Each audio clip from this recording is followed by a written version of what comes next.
বহুকেইখন উন্নয়নমূলক আঁচনি এইকেইটা দিন আমাৰ বন্ধ হৈ আছে বা যাতে 1 আগষ্টৰ পৰা প্ৰতিটো চৰকাৰী আঁচনি সুবিধা নিয়মীয়াভাৱে অসমৰ ৰাইজে পাব। ইয়াৰ প্ৰতিশ্ৰুতিখিনি আমি আখৰে আখৰে পালন কৰিম। 2 লাখ চৰকাৰী চাকৰি আমি কি ধৰণে কেনেকৈ দিব পাৰিম এই বিষয়ে সিদ্ধান্ত ল'বৰ কাৰণে মুখ্য সচিবৰ অধীনত এটা টাস্ক ফ'ৰ্চ গঠন কৰি দিছে আৰু 3 মাহৰ ভিতৰত এই টাস্ক ফ'ৰ্চে ৰিপৰ্ট দিব যে কেনেকৈ অহা 5 বছৰত আমি 2 লাখ চৰকাৰী চাকৰি দিব পাৰোঁ।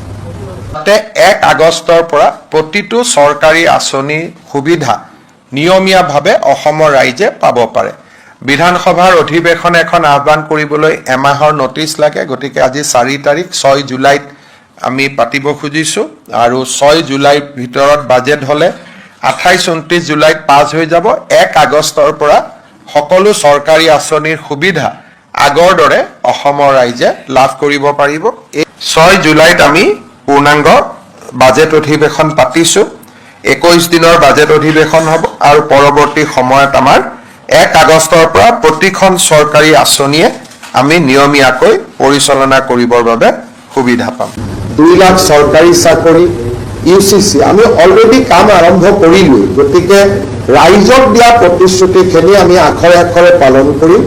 2 লাখ চৰকাৰী চাকৰি আমি কি ধৰণে কেনেকৈ দিব পাৰিম এই বিষয়ে সিদ্ধান্ত ল'বৰ কাৰণে মুখ্য সচিবৰ অধীনত এটা টাস্ক ফ'ৰ্চ গঠন কৰি দিছে আৰু 3 মাহৰ ভিতৰত এই টাস্ক ফ'ৰ্চে ৰিপৰ্ট দিব যে কেনেকৈ অহা 5 বছৰত আমি 2 লাখ চৰকাৰী চাকৰি দিব পাৰোঁ। অৰ্থাৎ মুখ্য সচিব ডাঙৰীয়াই প্ৰতিটো বিভাগৰ লগত কথা পাতি চৰকাৰী বা চৰকাৰৰ দ্বাৰা নিয়ন্ত্ৰিত বিভিন্ন কৰ্পোৰেশ্যন,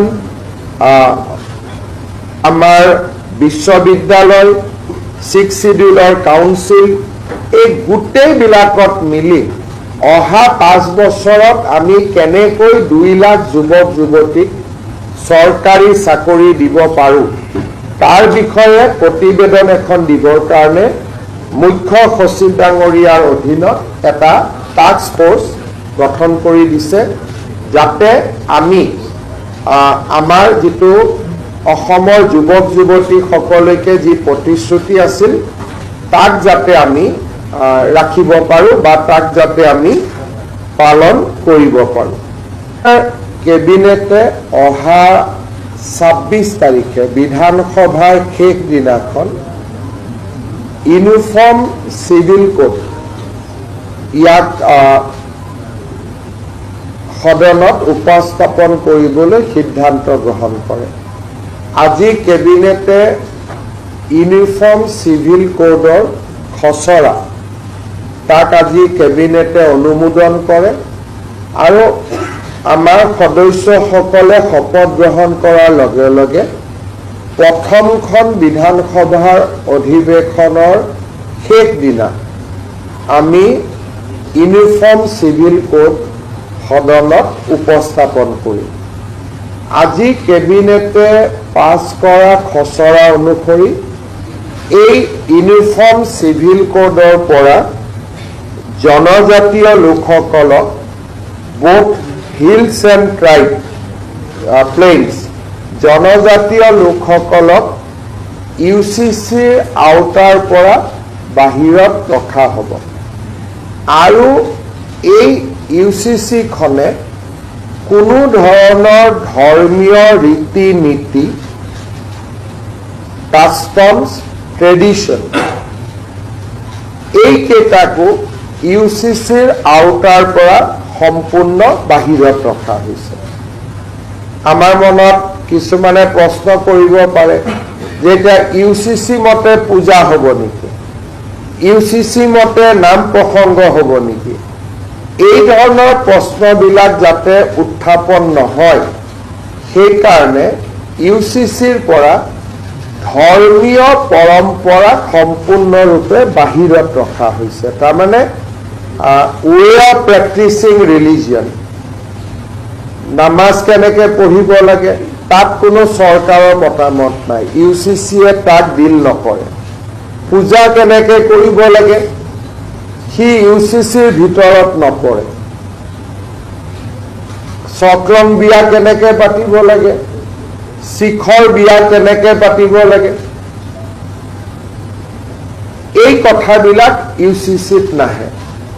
UCCত মাত্ৰ 4টা বিষয় আহিব। বিয়াৰ বাবে ন্যূনতম বয়স নিৰ্ধাৰণ হ'ব, পলিগেমি নাথাকিব, সম্পত্তিৰ অধিকাৰৰ ওপৰত থাকিব যে ছোৱালীয়েও সম্পূৰ্ণ অধিকাৰ পাব পাৰিব, লিভ ইন ৰিলেশ্যনশ্বিপৰ ওপৰত থাকিব। এই ধৰণে ধৰ্মীয় পৰম্পৰাক কোনো ধৰণে হস্তক্ষেপ নকৰাকৈ আন বিষয়সমূহতে UCC আহিব, যেনেকৈ এটাতকৈ অধিক বিয়া নকৰোৱা, সম্পত্তিৰ অধিকাৰ ছোৱালীলৈকে আগবঢ়োৱা,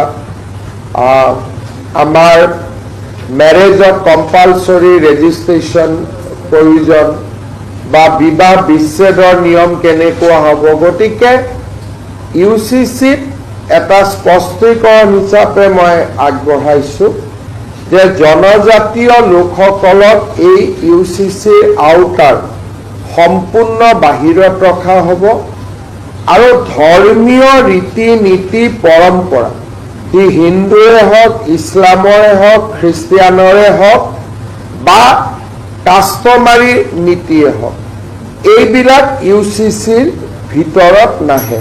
অৰ্থাৎ আগতে যেনেকৈ চলি আছিল সেইবিলাক তেনেকেই চলি থাকিব। ই UCCৰ ছাবজেক্ট মেটাৰ নহয়। ৰিচুৱেলছ, কাষ্টম, ধৰ্মীয় ৰীতি নীতি UCCৰ ভিতৰত নপৰে।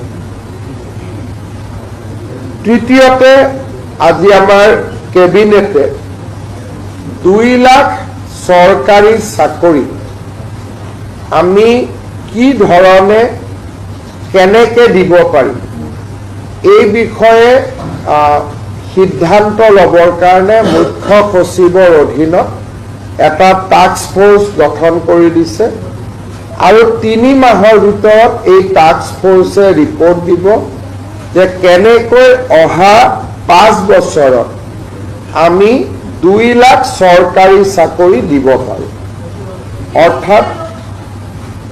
অৰ্থাৎ মুখ্য সচিব ডাঙৰীয়াই প্ৰতিটো বিভাগৰ লগত কথা পাতি চৰকাৰী বা চৰকাৰৰ দ্বাৰা নিয়ন্ত্ৰিত বিভিন্ন কৰ্পৰেশ্যন, আমাৰ বিশ্ববিদ্যালয়, 6 শিডিউলৰ কাউন্সিল, এই গোটেইবিলাকত মিলি অহা 5 বছৰত আমি কেনেকৈ 2 লাখ যুৱক যুৱতীক চৰকাৰী চাকৰি দিব পাৰোঁ তাৰ বিষয়ে প্ৰতিবেদন এখন দিবৰ কাৰণে মুখ্য সচিব ডাঙৰীয়াৰ অধীনত এটা টাস্ক ফ'ৰ্চ গঠন কৰি দিছে, যাতে আমি আমাৰ যিটো অসমৰ যুৱক যুৱতীসকলকে যি প্ৰতিশ্ৰুতি আছিল তাক যাতে আমি ৰাখিব পাৰোঁ বা তাক যাতে আমি পালন কৰিব পাৰোঁ। আজি আমাৰ কেবিনেটে ডক্টৰ ভূপেন হাজৰিকাৰ জন্ম জয়ন্তী সমাৰোহৰ সামৰণি অনুষ্ঠান অহা 8 ছেপ্টেম্বৰ তাৰিখে নতুন দিল্লীৰ ভাৰত মণ্ডপমত অনুষ্ঠিত কৰিবলৈ সিদ্ধান্ত গ্ৰহণ কৰিছে।